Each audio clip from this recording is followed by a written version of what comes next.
Hey everyone, I'm Paul, and today I'm replacing the air filters in this 2002 Toyota RAV4.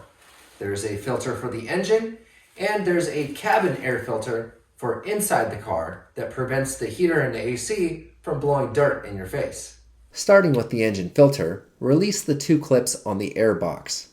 The box will pivot open, then pull it away from the filter. Take out the air filter. This filter is actually very clean. I don't need to replace it, so I'll put it back in.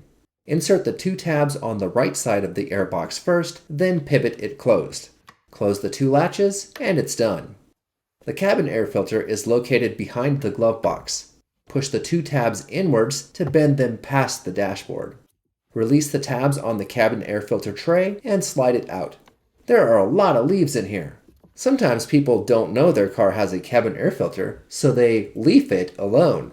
Okay, let's dump all this nonsense out of here. The new air filter was $20 at Autozone. Can you believe that? That's the most expensive piece of paper I've seen.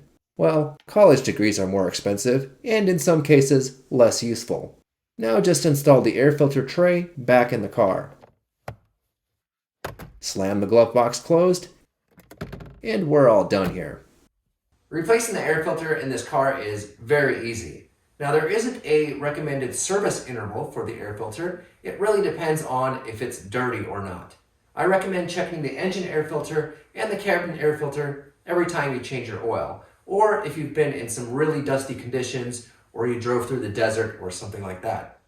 Thanks for watching, and remember to check out my other RAV4 videos.